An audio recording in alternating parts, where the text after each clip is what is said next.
இப்போது புதிய அறிமுகம் ஆச்சி ஹோட்டல் சாம்பார் 50 கிராம் ரூபாய் 20 மட்டுமே. தமிழக காங்கிரஸ் தலைவர் செல்வ பெருந்தகையை மாற்றக்கோரி தமிழக காங்கிரஸ் கமிட்டி நிர்வாகிகள் டெல்லியில் முகாமிட்டுள்ளனர். அவர்கள் காங்கிரஸ் தலைவர்கள் யார் யாரையெல்லாம் சந்தித்தனர், செல்வ பெருந்தகையை மாற்றச் சொல்வதன் காரணம் என்ன போன்ற தகவல்களுடன் டெல்லியிலிருந்து இணைகிறார் எமது செய்தியாளர் ரமேஷ்குமார். ரமேஷ்குமார், வணக்கம். ஒரு பரபரப்பான சூழ்நிலையை உருவாக்கி இருக்கிறது தமிழக காங்கிரஸில். என்ன நடக்கிறது, முழு விவரங்கள் என்ன ரமேஷ்? தமிழ்நாடு காங்கிரஸ் கமிட்டி தலைவர் செல்வ பெருந்தகையின் செயல்பாடுகள் மீது அதிருப்தி தெரிவித்து அவர் மீது புகார் அளிக்க சுமார் 20க்கும் மேற்பட்ட தமிழக காங்கிரஸ் கமிட்டியை சேர்ந்த மாவட்ட தலைவர்கள் டெல்லியில் முகாமிட்டுள்ளனர். இவர்கள் தமிழக காங்கிரஸ் பொறுப்பாளராக நியமிக்கப்பட்டிருக்கும் கிரீஷ் சோடங்கர் மற்றும் காங்கிரஸ் பொதுச் செயலாளர் KC வேணுகோபால் உள்ளிட்டோரை சந்தித்து செல்வ பெருந்தகையின் மீது புகார் அளிக்க அவர்கள் திட்டமிட்டிருக்கின்றனர்.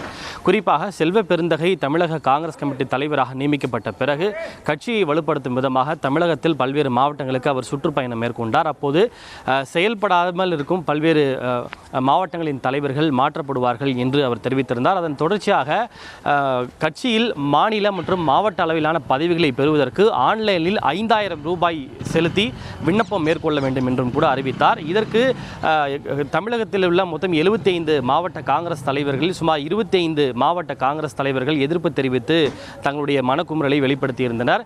தொடர்ச்சியாக தமிழக காங்கிரஸ் கமிட்டி தலைவர் செல்வ பெருந்தகை 2 நாட்களுக்கு முன்பு காணொலி வாயிலாக கூட்டிய கூட்டத்தையும் அவர்கள் புறக்கணித்திருந்தனர். தனியாக ஆலோசனை கூட்டம் ஒன்றை நடத்தியிருந்தனர். இந்த நிலையில்தான் செல்வ பெருந்தகையின் செயல்பாடுகளின் மீது அதிருப்தி தெரிவித்து புகார் அளிப்பதற்காக அவர்கள் டெல்லியிலே முகாமிட்டிருக்கிறார்கள். கோவை, அரியலூர், பெரம்பலூர், திருவண்ணாமலை உள்ளிட்ட மாவட்டங்களைச் சேர்ந்த மாவட்ட தலைவர்கள் அவர்கள் முகாமிட்டிருக்கின்றனர். குறிப்பாக செல்வ பெருந்தகை கட்சியினுடைய மாவட்ட தலைவர்களையோ நிர்வாகிகளையோ கலந்து ஆலோசிப்பதில்லை. அவர் தன்னிச்சையாக செயல்படுகிறார். அகில இந்திய காங்கிரஸ் கமிட்டியினுடைய விதிமுறைகளுக்கு எதிராக செயல்படுகிறார். காங்கிரஸ் கமிட்டி விதிமுறைகளில் இல்லாத விஷயத்தை தமிழக காங்கிரஸ் கமிட்டியில் புகுத்த நினைக்கிறார். குறிப்பாக மாவட்ட மற்றும் மாநில அளவிலான பதவிகளுக்கு 5000 ரூபாய் ஆன்லைனில் செலுத்தி விண்ணப்பிக்க வேண்டும் உள்ளிட்ட பல்வேறு நிபந்தனைகள் காங்கிரஸ் கட்சியினுடைய விதிமுறைகள் இல்லாதது. அவற்றையெல்லாம் அவர் கொண்டு வர நினைக்கிறார் என்று குற்றச்சாட்டுகளை முன்வைத்துதான் அவர்கள் காங்கிரஸ் நிர்வாகிகள் மற்றும் தலைவர்களை சந்தித்து புகார் அளிக்க திட்டமிட்டிருக்கின்றனர். குறிப்பாக தங்களுடைய கருத்துக்களுக்கு மதிப்பளிக்க வேண்டும் என்பதுதான் அவர்கள் முன்வைக்கக்கூடிய ஒரு கருத்தாக வந்திருக்கின்றது.